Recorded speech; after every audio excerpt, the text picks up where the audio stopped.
Den jakiteko. Euskaltel. Zer nahi duzu bihar?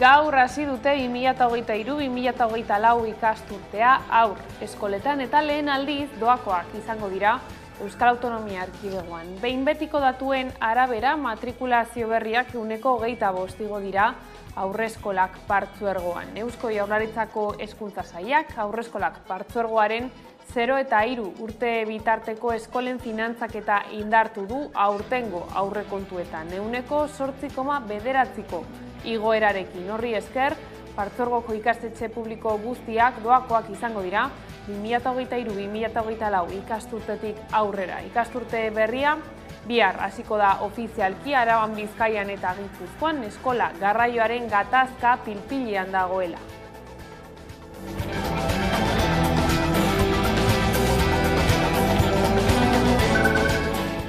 Arratsaldeon, hezkuntzarekin jarraiki desgaitasunen bat duten ikasleen errealitatea ez dago islatuta Araba, Bizkaia eta Gipuzkoako hezkuntza lege proiektuan. Elbarritasun mota ezberdinak dituzten hainbat pertsonak eta arlo horretan lan egiten duten eragile zenbaitek egin dute salaketa. Uste dute lege proiektuak modu murriztatzailean ulertzen dituela inklusioarekin eta aukera berdintasunarekin lotutako esparruak eta ondorioztatu dute desgaitasuna duten pertsonak ikustezin direla egitasmoan. Gauzak horrela, berme mekanismoak ezartzeko eskatu dute.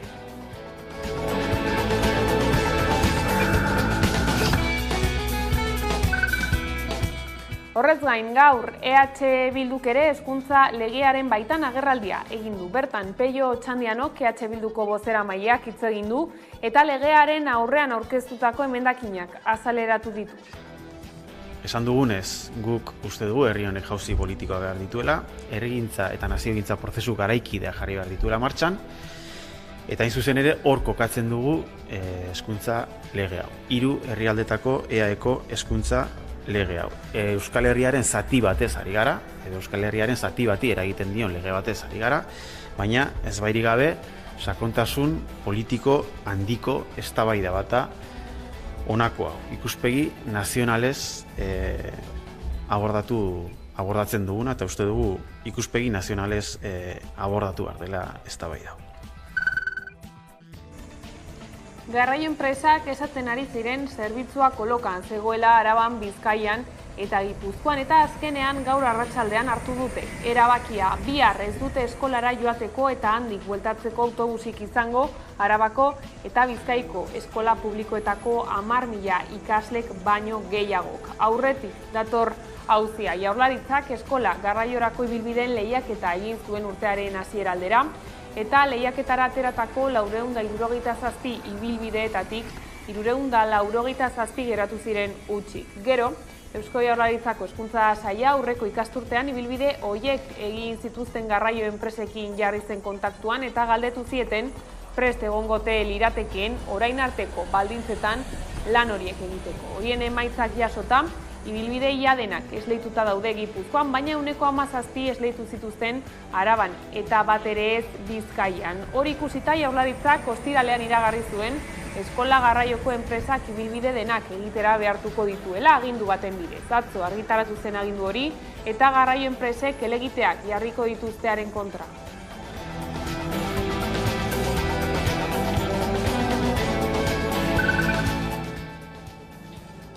Eta Ipar Euskal Herrira salto jarduera ekonomikoa egonkorra eta zalantza gutxigokoa da. Hala ondorioztatu du Baionako merkataritza eta industria ganberak 6 hilabetean behin plazaratu ohi duen barometro ekonomikoan enpresek emandako erantzunen oinarrituta. Inflazioaren ondorioz, enpresen negozio volumen handitzeari utzi badio ere, enpresaburuek suspertze bat espero dute hurrengo hilabeteetan. Lan merkatuak ere hobera egin du eta langabezia tasa apaldu eginda.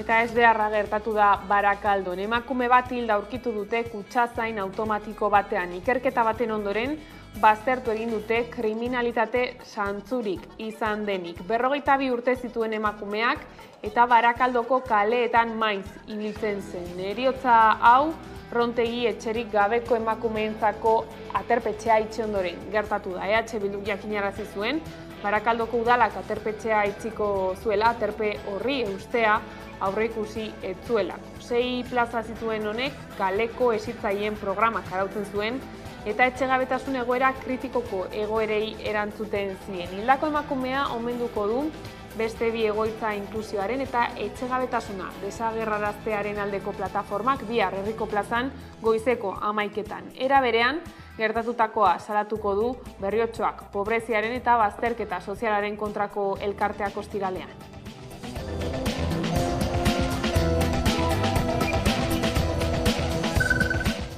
Bilboko euskaltegietan matrikulatzeko kanpaina abiatu du Hirik Udalak Euskara Baietz lelopean. Azkenean Euskara normalizatzeko lehenengo urratsa zein izan behar dan argi dago, ikastea da, eta horretarako gaur ez daukagu aitzakirik, ez? Bilbon 17 euskaltegi ditugu, maila desberdinekin eta ordutegi desberdinekin, eta hortaz gain Bilboko udalak diru laguntzak ematen ditu. Zentzu horretan berriz ere azpimarratu, Bilbon inoengo aukerari zabalena dagoela euskara ikasteko. Goizeko 8:00 gaueko 10:00 arte, lanun batetan ere badagoela euskara ikasteko, bakoitza behar duen modulajean. Aukerak daude egunero eskolara joateko, trinkotasun handiko ikastaroetan, astean zenbait egunetan joateko, astean egun bakarrean joateko bai, onlineko formatoan, aurrez aurreko formatuetan, amestu alditu zuen aukera guztiak hor daude. Lekeitio festan murgilduta dago eta atzo antzarreguna izan zen bertan.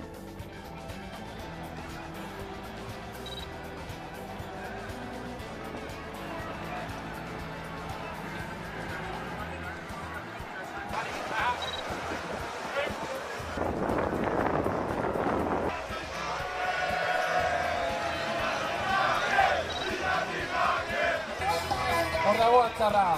Pitiri! Prest! Garremua barrura patroiak. Ondo hasi gara aurtengo atzar jokua. Bigarrena bebai. Eukidotze bosgarrenari bebai.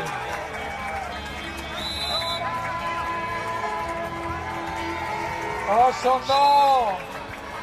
Aupa titiri!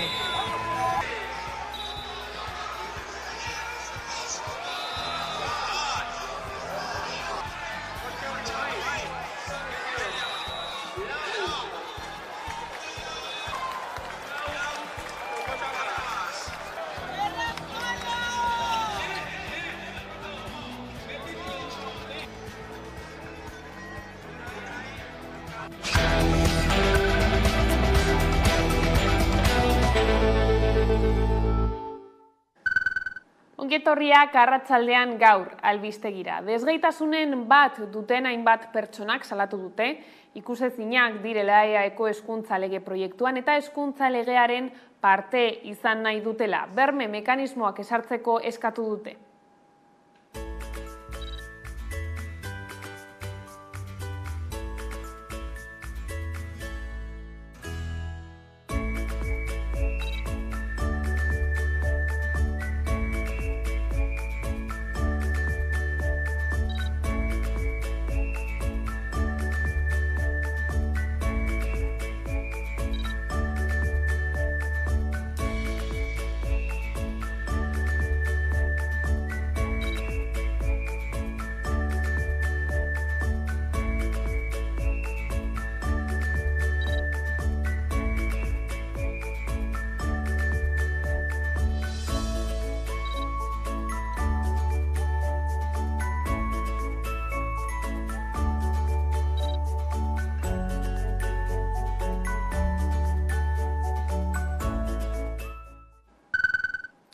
Eskola publikoaren aldeko plan estrategikoa definitzeko ordua dela nabarmendu du EH Bilduk. Hezkuntza lege proiektuari aurkeztuko dizkion zuzenketen ildo nagusien berri eman du Otxandianok.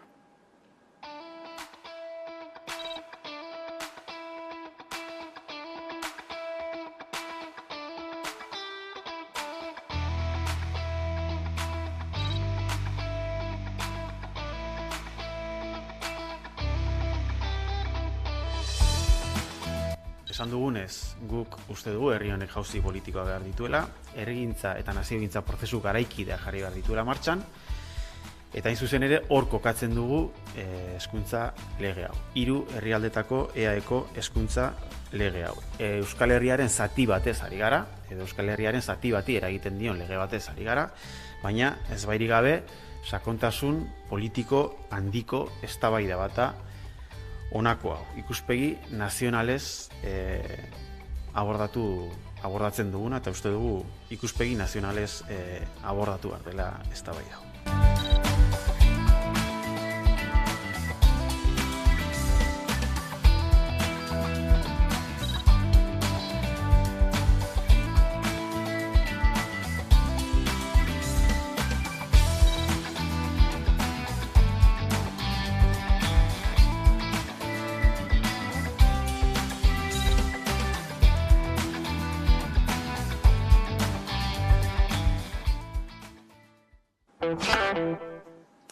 Nafarroara egingo dugu jauzi, orain izan ere Iruñeak batzen gaitu lelopean, batasunaren pribilegioaren 600. urteurrena ospatuko da irailaren 10 bitartean. Programa zabal bat izango da. Iruñea batasunaren pribilegioaren 6. urteurrenaren bestan murgildurik dago. Besta honek mendeak iraun zituen liskarren bukatzeak ekarri zuela oroitarazten digu. Artea, ondarea eta kultura ardatz harturik, udalak hiriko Nabarreria, San Zernin eta San Nikolas Burgoak batu zituen ituna edatzeko jarduera programa zabala egin du. Kuriosidadez, duela menderdia baino gehiago sinatu zen itun hori, hiriko mugarri esanguratsuenetako bat izan da. Izan ere, Iruñeko udalak instituzio gisa ezartzea ekarri zuen, eta nolabait hori guztia ospatzeko 11 gauza izango da Ezker Eskuin Erresuma Zaharreko hiriburuan. Horietako jarduera interesgarri bat, bisita gidatuak. Bai, egiten dira batasunaren pribilegioaren inguruko data hauetan, eta igotzen gara udaletxera bisitatxo bat egiten diegu Iruñeko herritarrei, eta zalduz pixka bat, hemen eguneroko tasunan ezin direnen ikusten gela hauek edo. Iruindar Raunitz hurbildu da eta etxe ondoan duten udaletxea bezalako eraikuntza bat barru-barrutik ezagutzeko parada izan dute. Berez oso bitxia da hemen barruan egotea. Bizitza osoa pasatu dugu kanpotik ikusten, eta sartzen egotea, barruan egotea oso berezia da. Eta bisita gidatuekin batera, Erdiaroko azoka, erakusketak eta doike. Iruindarrak esperoan dituen dronen animalizko ikusgarria. Batasunaren pribilegioaren ospakizunen baitan Iruñako alkateak Espainiako errege-erreginak gonbidatu ditu hiriburura ostiralean. Provokazio gisa hartu dute herritar askok gonbidapena izan ere, hiria biltzeko festa batean eztabaida handia sortzen duen monarkiaren gaia mahai gainean ezartzen du.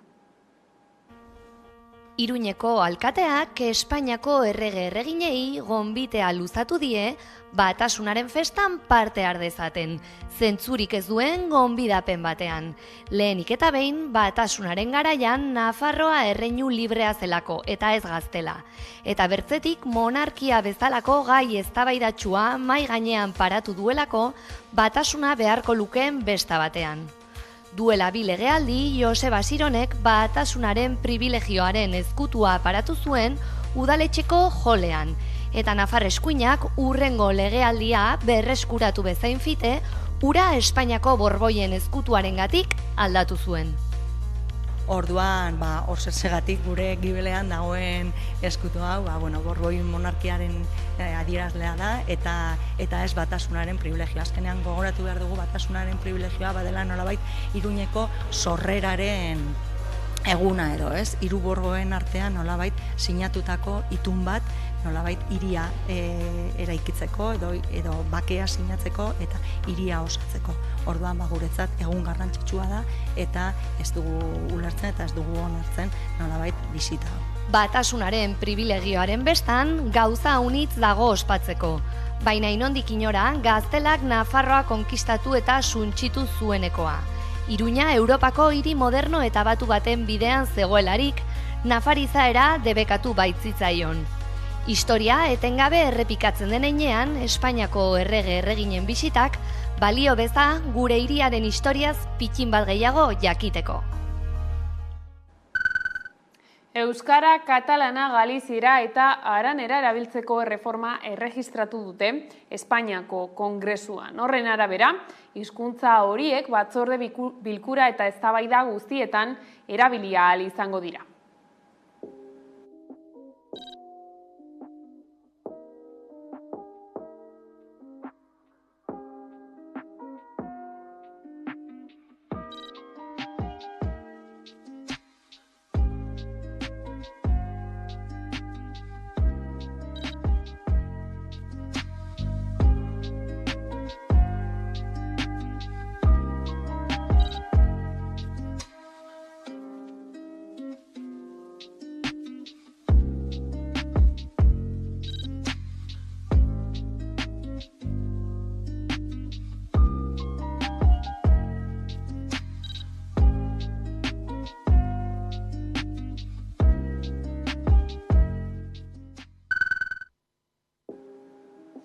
Gurera bueltan, Azpeitiko instrukzioko bigarren epaitegiak jakinarazi du bidegi auziko bigarren kereila behin-behinean artxibatuko duela. Gipuzkoako Foru Aldundiak aurkeztu zuen, bildu agintean zenean, AP bat autobidearen eraikuntzan diru publikoa oker erabiltzea eta agiriak faltsutzea egotzita. Ez dago behar bezala justifikatuta, auzia eragin duen delitua egin izana. Horrela dio autoak. Artxibatu berri duten kereilan, 5 lagun salatu zituen Aldundiak Eskoriatzar Laban zatian egindako lanengatik. Bidegiko 3 arduradun eta 2 enpresetako kide bana.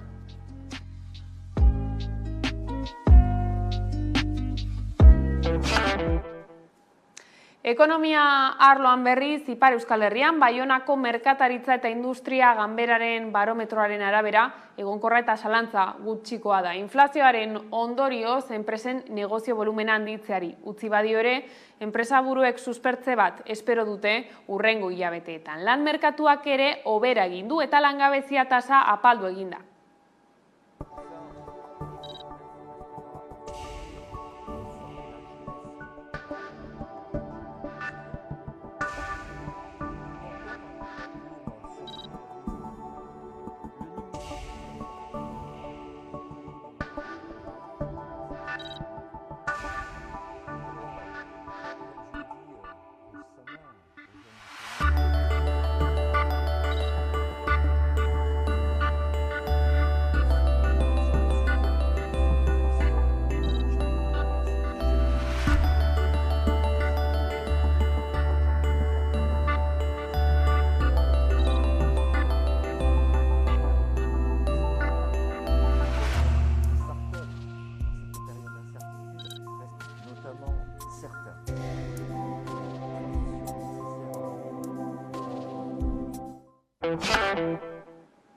Bilboko euskaltegietan matrikulatzeko kanpaina abiatu du hiriko udalak euskara baietz lelopean. Izan ere, euskararen normalizazioaren alde Bilboko 17 euskaltegiren batean matrikula egiteko deia egin du udalak. Bilboko euskaltegietan matrikulatzeko kanpaina abiatu du hiriko udalak euskara baietz lelopean. Eta helburu argi batekin egiten dugu, Bilbo gero eta euskaldunagoa izatea. Izan ere, udalak animatu nahi du euskaraz ez dakitenek, edo ikasten, edo hobetzen jarraitu nahi dutenek euskararen alde egin dezaten. Bizkaiko hiriburuko 17 euskaltegitakoren batean matrikula egiteko. Eta, bueno, azkenean euskara normalizatzeko lehenengo urratsa zein izan behar dan argi dago, ikastea da, eta horretarako gaur ez daukagu aitzakirik, ez? Bilbon 17 euskaltegi ditugu, maila desberdinekin eta ordutegi desberdinekin. Bilbo euskaldunago egiteko euskaltegitara herritar guztiak gonbidatu dituzte.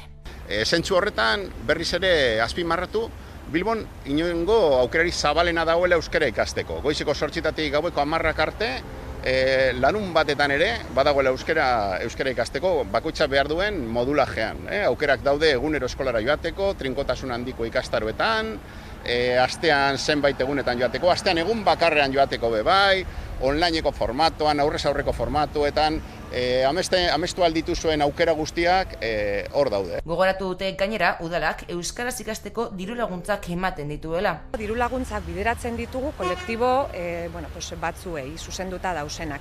Alde batetik gurasoak, beste alde batetik denbora libreko begiraleak, eta azkenik diru sarrera txikien dituzten pertsonak. Halaber, euskararen erabilera sustatzeko diru laguntzak handitu dituztela nabarmendu dute. Gu beti gure izango dugu gehiago egoti, ez? Jendea badago animatzen den euskaltegietara, eta euskaltegietan hemen gauz, ez? Eta azken urtetan be, hemen gauz eta gogotxu. Oin dekogun gogoe da, zenbat eta jende gehiago etorri, gu posago. Hala, udalak eta euskaltegiek nahi dute matrikulazio kopuru hori pizkanak handitzea.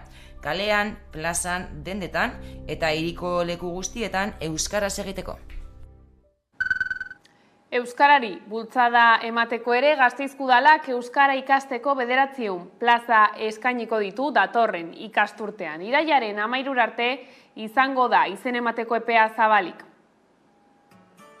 2023-2024 ikasturtean 900 plaza eskainiko ditu Gasteizko Udalak eta Foru Aldundiak euskara ikasteko. Epea zabalik dago jada eta irailaren 13 arte irekita izango da. Aurten ikasi eta bizi euskarak giro honean lelopean aurkeztu dituzte ikastaroak.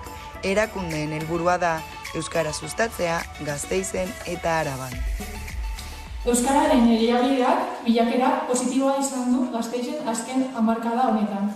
Orain, 40 urte euskaraz hitz egiten zuten pertsonak 5% baino gehitu gutxiago ziren. Gaur egun aldiz 30% dira. Izan ere, azpimarratu dutenez azken hamarkadetan bilakaera nabarmena izan du euskarak, eta ekimen hauekin aurre ikusten dute hurrengo urteotan gizarteak bide horretatik jarraituko duela.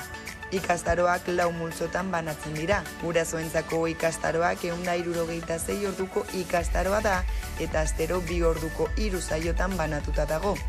Urritik maiatzera egingo dira eta matrikula arrunta 122,4 euroko da. Bigarren multzoaren kasuan, hau da, 55 urtetik gorakoentzako ikastaroak, 12 ikastarotik 4 bizantzareko zentroetan izango da. Ikastaroaren prezioa 52 eurokoa da. Jatorri atzerritarra dutenentzako ikastaroetan, oinarrizko euskara irakatziko da eta helburua da ikastaroa egin ostean hasierako mailako taldeetan sartu ahal izatea. Kasu honetan 9,7 eurokoa izango da matrikula. Azkenik merkataritza eta ostalaritzan lan egiten dutenentzako ikastaroak bitan banatzen dira, A1 mailakoa eta B1 mailakoa. Matrikula 48,9 eurokoa izango da eta langabezian egonez gero 115ko obaria aplikatuko da. Festekin jarraiki Ordizian euskal jaiak dira eta gaurko egunean deigarriena gazta lehiaketa da. Aurten, 50. urteurrena du latxa edo Karrantzako ardiaren esne gordinez egindako gazta lehiaketak. Udan Arbeo. 50. gazta lehiaketa Goierrin gelditu da, segurako ondarre baserriak irabazi baitueneko goiburu gaztagileak. 5. aldiz irabazten duen aldia da eta aurtengo enkantea 3.500 eurotan saldu da gazta irabazlearen erdi hau. Hori hala, aipatzekoa bestalde, aurtengo epai mailan aldaketa bat izan dela, Juan Mari Arzak izan da orain arteko 1982. urtetik gaur arte epaimaiko lehendakari, baina orain lekukoa hartu du Pedro Subijanak eta omenaldi xumea egin nahi izan diote Arzak sukaldariari berari. Giro aparta izan da aurtengo ere eta aurtengo saria Goierrin gelditu da. Ordizia dagoeneko euskal jaietan murgilduta dago, aurreko urteetan bezala egitaraua oparoa izango da. Besteak beste hilaren 6an egingo den aparteko azokoa eta aurtengoan bere 50. urteurrena ospatuko duen latxa edo Karrantzako ardiaren esne gordinez egindako gazta lehiaketa azpimarratu behar dira. Oraingo honetan ere Ordiziako azokan giro aparta izango dute eta goiz osoan zeharrera guztietako lehiaketak eta erakusketak ikusi ahal izango ditu bisitariak. Baina oihartzun handiena duena gazta lehiaketa da. 1904koak dira azokaren lehen erreferentziak. Urtero Ordiziako Betialei pilotalekuan egiten dute lehiaketa, eta izena ematen duten artzainek irail hasierarako aurkeztu behar izaten dituzte gaztak. Delikatuz interpretazio zentroan jasoko dituzte gazta horiek eta asteazkenean bertan eramango dituzte pilotalekura, dantzari, txistulari eta dultzaineroek lagunduta. Desfila ere egingo dute egun horretan, artzain, agintari, epaimaikide eta kofradiako kideekin. Eta epaimaiari dagokionean sukaldari ezagunek gastronomia arloko adituek eta kazetariek osatuko dute. Orotara 5 sari banatuko dituzte aurten ere. Eguerdian izango da gazta lehiaketaren enkanta eta sari banaketa. Hain justu hori izaten da unerik berezi eta ikusgarrienetako bat. Juan Mari Arzak sukaldariak irabazi zuen lehen enkantea, 1980an. 12.000 pezeta ordaindu zuen gazta erdia, oraingo 72 euro pasatxo. Iaz aldiz Bastidako mitarte bodegak erosi zuen Eli Gorrotxategi Basaindarraren eta Jose Mari Jauregi Lazkaotarraren gazta erdi irabazlea, 9.600 euro ordainduta. Ikusi beharko da urtengo enkantea zenbateraino heltzen den. Hori bai, enkantan jasotako dirua Ordiziako Lagunkiro elkartera bideratuko dute, urtean zehar antolatzen dituzten ekintzetako gastuei aurre egiteko. Nafarroan berriz asteburuan Beltza Weekend jaialdiaren 5. edizioa ospatuko da Iruñean eta kontzertu eskaintza zabala izango da. Heldu da Beltza Weekend jaialdiaren 5. edizioa Iruñara. Musikak ez ezik, kulturak bilduko ditu egun hauek. Bertzeren artean, antolatzaileek erakusketa berezi bat paratu dute ikusgai, Kondestable Jauregian, Aimasol izenburuarekin. Nafarroako 9 emakumezko artisten erakusketa kolektiboa da eta ikusgai dagoia da. Jaialdiaren kontzertu gehienak zentralaretoan ospatuko dira. Aurtengo jaialdia oso potente dator, kartelburu bi, JP Bimeni Burundiko soul abeslaria, soul klasikoa jorratzen du, eta bestaldetik estatu batuetatik badator Eli Paperboy Red, Rhythm and Bluesaren, enfant terrible bat bezala hasi zen, eta gaur egun izen handiko artista da musikaren unibertsoan. Horiekin batera, The Ready Mares, Pariseko Beat and Soul taldea, eta The Four Breakers edo The Titanians arituko dira bertzeak bertze. Larunbat eguerdian, Zaldi Zurian, Doako Akatz talde bilbotarraren kontzertua proposatu dute eguerdiko zintzur bustitzearen tenorean. Festivala borobiltzeko Iruñeko Keops edo Bakara klubetan, hortzegunetik larun batera musika beltza paratzen duten pintxadak izanen dira. Plan goxoa hortaz, astebururako. Eta horrela iritsi gara albistegiaren bukaerara. Gaurkoan, Aslaren Leiotik abestiarekin agurtuko zaituztegu, gustatuko zaizuelakoan, besterik ez. Gure aldetik horiek izan dira arratsaldeak gurean gaur utzi dituena. Gogoratu guztiak eta gehiago nahi duzuen aldiro, 11.eu satarian dituzuela eskuragarri. Gero arte. Irekiak, argiak, itxiak, baina